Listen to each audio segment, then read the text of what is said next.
वक्त से लड़कर जो नसीब बदल दे, इंसान वही जो अपनी तकदीर बदल दे। कल क्या होगा कभी न सोचो, क्या पता कल वक्त खुद अपनी तस्वीर बदल दे। भाग्य बड़ा या कर्म, ये प्रश्न तो चलता ही आ रहा है। गीता में भगवान श्री कृष्ण अर्जुन को कर्म करने का उपदेश देते हैं। भगवान कृष्ण अर्जुन से कहते हैं कि राज्य तुम्हारे भाग्य में है या नहीं, ये बात की बात है, पर तुम्हें पहले युद्ध तो लड़ना ही पड़ेगा, अर्थात कर्म तो करना ही पड़ेगा। एक कहानी है जिसके भीतर बहुत बड़ी सीख छिपी है।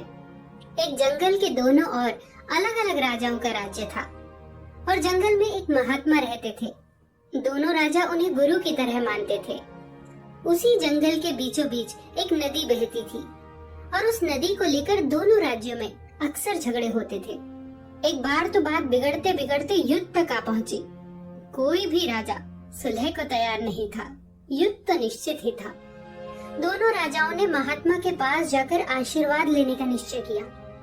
पहला राजा जब आशीर्वाद लेने पहुंचा तो महात्मा ने उसे कहा, तुम्हारे भाग्य में जीत नहीं दिखती, आगे ईश्वर की मर्जी। ये सुनकर राजा पहले तो थोड़ा विचलित हुआ, लेकिन फिर उसने सोचा कि यदि हारना ही है तो पूरी ताकत से लड़ेंगे, पर हार नहीं मानेंगे, और हार भी गए तो हार को दूसरों के लिए उदाहरण बना देंगे।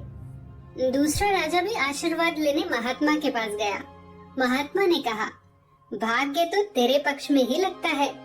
राजा तो ये सुनकर खुशी से भर गया। वापस लौटा तो इतना निश्चिंत जैसे कि उसने युद्ध जीत ही लिया हो।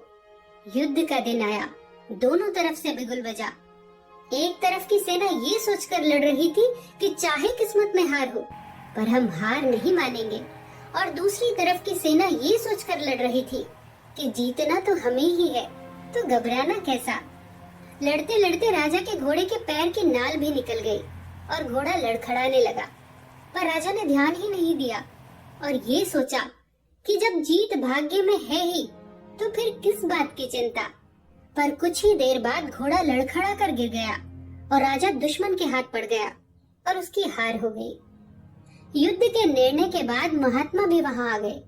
दोनों ही राजाओं को यह जानने की जिज्ञासा थी कि आखिर भाग्य का लिखा बदल कैसे गया। उन्होंने महात्मा से प्रश्न किया।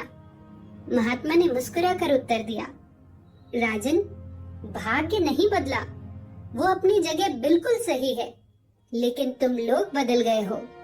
उसने जीतने वाले राजा की ओर इशारा करते हुए कहा, अब आपको ही देखो राजन। संभावित हार के बारे में सुनकर आपने दिन रात एक कर दिया, सब कुछ भूलकर जबरदस्त तैयारी की, खुद हर बात का ख्याल रखा, जबकि पहले आपकी योजना सेनापति के बल पर युद्ध लड़ने की थी।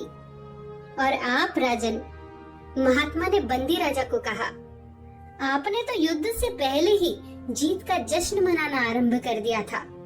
आपने तो अपने घोड़े की नाल तक का भी ख्याल नहीं रखा, फिर इतनी बड़ी सेना को कैसे संभाल पाते। और हुआ वही जो होना लिखा था। भाग्य नहीं बदला, पर जिनके भाग्य में जो लिखा था उन्होंने ही अपना व्यक्तित्व बदल लिया। फिर बेचारा भाग्य क्या करता। दोस्तों, भाग्य लोहे की तरह वहीं खिंच कर जाता है जहाँ कर्म का चुंबक हो। हम भाग्य के अधीन नहीं हैं, हम तो स्वयं भाग्य के निर्माता हैं। हमने जो भी कर्म किए वो संचित कर्म फल ही भाग्य है। कुछ परिस्थितियों पर हमारा वश नहीं चलता।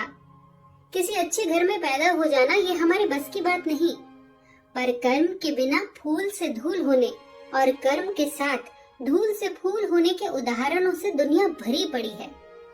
हमने सोचा कुछ और हो गया कुछ, कोई दुर्घटना ही हो गई, इस पर भी हमारा वश नहीं है।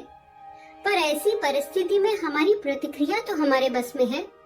हम टूटकर बिखर भी सकते हैं और कर्मों से संवर भी सकते हैं। कई बार ऐसा भी होता है कि हम थोड़ा ही प्रयत्न कर रहे होते हैं, पर परिस्थितियां हमारे बहुत अनुकूल होती हैं और हम जल्दी सफल हो जाते हैं। जैसे एक झील में बह रही नाव को उसी दिशा में जाना है जहाँ हवा बह रही हो। हम कहेंगे कि भाग्य अनुकूल है, सही बात है, पर जो नाव हवा के विपरीत दिशा में जा रही है उसका नाविक सही जगह पर पाल बांधकर हवा को अपने पक्ष में कर सकता है। ये है कर्म से भाग्य को अपनी ओर खींचना। भाग्य हमारे कर्मों का ही परिणाम है। कुछ परिस्थितियां हमारे वश में नहीं है, पर ऐसी परिस्थितियों पर अपनी प्रतिक्रिया को अपने वश में कर लीजिए, फिर देखिए भाग्य कैसे खिंच कर आता है। हमारे भाग्य में कुछ भी लिखा हो, चलिए कर्मों के द्वारा हम अपने आप को ही बदल दें, फिर भाग्य खुद ब खुद बदल जाएगा। फिर मिलेंगे अगली कहानी के साथ। तब तक के लिए अपना ख्याल रखिए और हमेशा मुस्कुराते रहिए।